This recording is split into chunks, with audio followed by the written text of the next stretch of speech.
Los Angeles has declared a state of emergency after a wildfire exploded over 2,900 acres and forced tens of thousands to evacuate.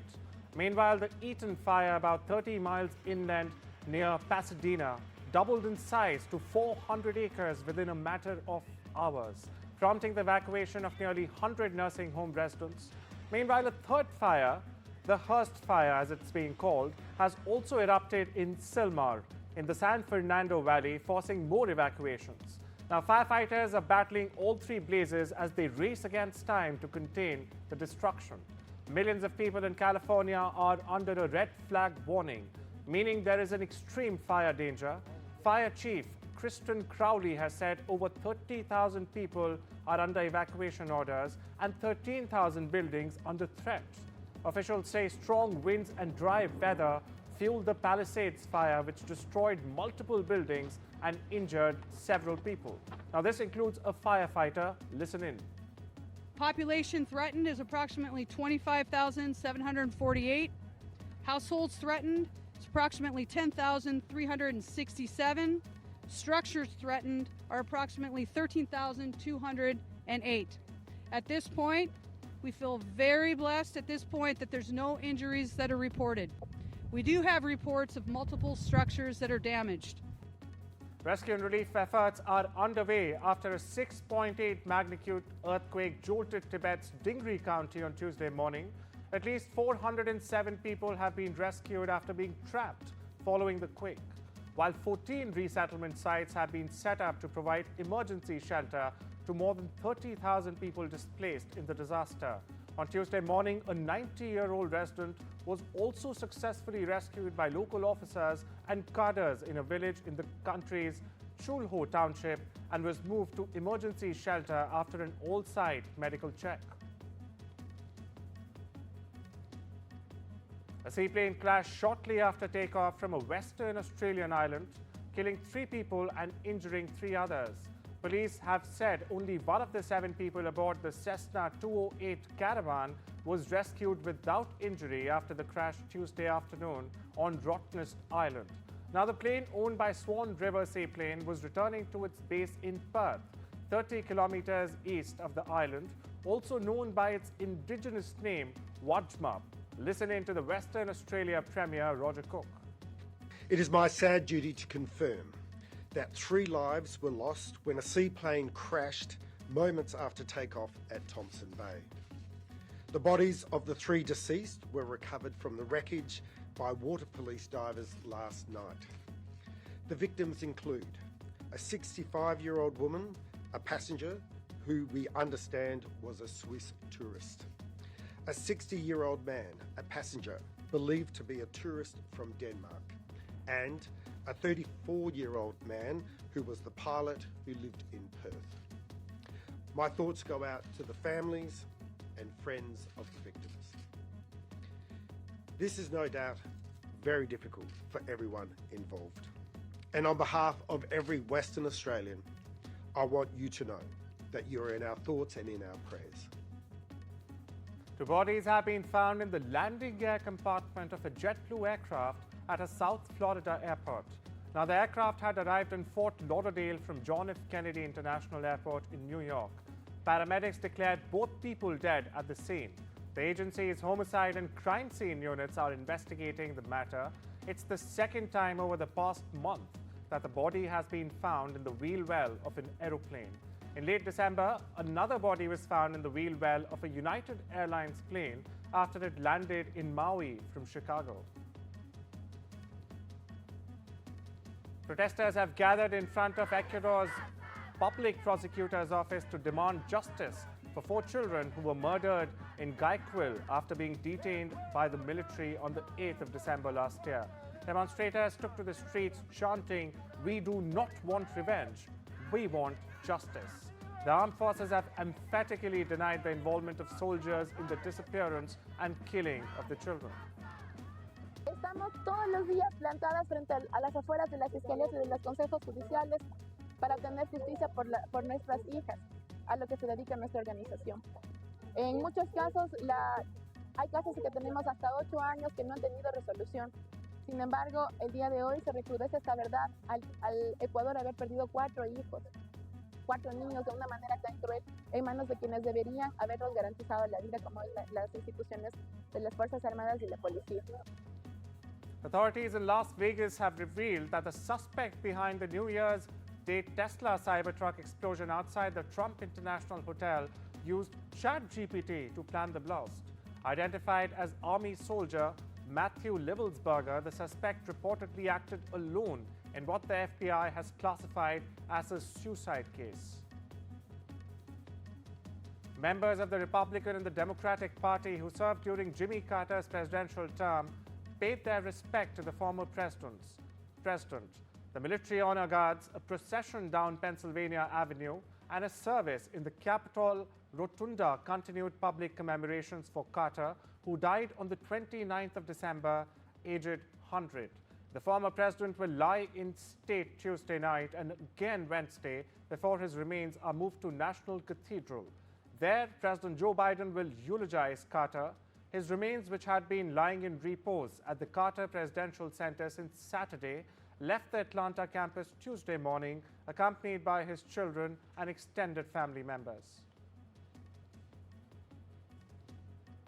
South Korean anti-graft investigators secured a new court-ordered arrest warrant Tuesday for impeached President Yoon Suk-yeol, whose failed martial law bid threw the country into turmoil. The former star prosecutor has refused questioning 3 times after his bungled December 3rd martial law decree plunged South Korea into its worst political crisis in decades. As anti-graft officials and police got a fresh warrant from the same court that issued the first order, Yoon was believed to be holed up in his restaurant, surrounded by hundreds of guards preventing his detention. Over in the U.S., a Florida judge has temporarily blocked the release of a Department of Justice Special Counsel report that will detail findings from Donald Trump's classified documents case. Jack Smith led the 2 federal probes into Trump, one on alleged attempts to overturn his 2020 election and defeat, and other on his alleged mishandling of classified documents. Both cases against Trump were shelved when he won the re-election, but Mr. Smith's detailed report was due to be released. On Tuesday, a U.S. district judge who oversaw the classified documents case and controversially dismissed it last July temporarily barred Mr. Smith's or Garland from releasing, sharing, or transmitting the report. U.S. President-elect Donald Trump has escalated his expansionist rhetoric, saying he wouldn't rule out using military coercion to take control of Greenland or the Panama Canal for that matter. Now, Trump has issued threats against several U.S. partners. On Tuesday, he floated using economic force to annex Canada, though officials in those nations have staunchly pushed back. He also proposed renaming the Gulf of Mexico as the Gulf of America. Listen in. We're going to be changing the name of the Gulf of Mexico to the Gulf of America, which has a beautiful ring that covers a lot of territory. The Gulf of America, what a beautiful name. And it's appropriate. It's appropriate. And Mexico has to stop allowing millions of people to pour into our country. They can stop them. And we're going to put very serious tariffs on Mexico and Canada, because Canada, they come through Canada too, and the drugs that are coming through are at record numbers. So we're going to make up for that by putting tariffs on Mexico and Canada, substantial tariffs. Outgoing Canadian Prime Minister Justin Trudeau has slammed President-elect Donald Trump's argument that Canada should join the U.S. Trudeau took to social media platform X. He stated, "There isn't a snowball's chance in hell that Canada would become part of the United States. Workers and communities in both our countries benefit from being each other's biggest trading and security partner." Now, the post came after Trump held a press conference where he said he would not consider using military force to make Canada the 51st state, but would use quote-unquote economic force. He argued that the U.S. had spent hundreds of billions of dollars to protect Canada, even as the Americas run a trade deficit. Trump has on numerous occasions suggested that Canada become the 51st state and has even referred Trudeau as Governor of Canada. Canadian politician Anita Anand, currently the Minister of Transport in Justin Trudeau's government, is being considered as a candidate to replace him as Prime Minister. Anand is one of the front-runners to becoming the Prime Minister of Canada. If she gets elected, she will become the first woman of colour and of Indian descent to become the PM of Canada. She will take over from Justin Trudeau should her Liberal Party appoint her to the post. US President-elect Donald Trump told residents of Greenland that we are going to treat you well, as his oldest son visited the mineral-rich Danish territory that's home to a large US military base. Now, this has heightened speculation that the incoming US administration could seek to acquire Greenland. The president-elect said he wouldn't rule out using military force or economic coercion to take control of Greenland, saying that he needs it for national security. Former US Representative Matt Gaetz is starting to think about running for governor in 2026 in his home state of Florida. The three-term congressman who represented Florida resigned in November after US President-elect Donald Trump chose Gaetz as his next US Attorney General. However, he withdrew from consideration for that job amid a storm of controversy.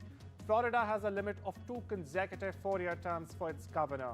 As a result, Florida will have to elect a new governor in 2026, once incumbent Ron DeSantis, who is already serving his second term, leaves office.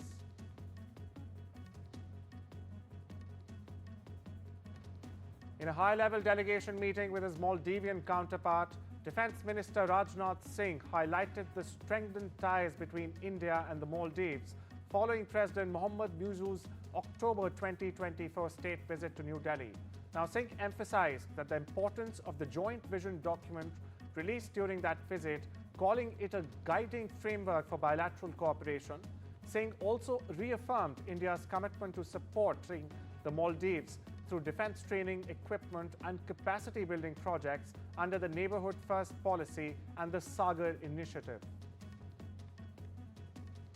Prime Minister Narendra Modi will inaugurate the 18th edition of the Pravasi Bharatiya Divas Convention, a key initiative of the government to connect and engage with the Indian diaspora in Odisha's Bhubaneswar on the 9th of January. President of Trinidad and Tobago, Christine Carla Kangulu, the chief guest, will address the gathering virtually. The Pravasi Bharatiya Divas is celebrated on the 9th of January to mark Mahatma Gandhi's return from South Africa to India back in 1915.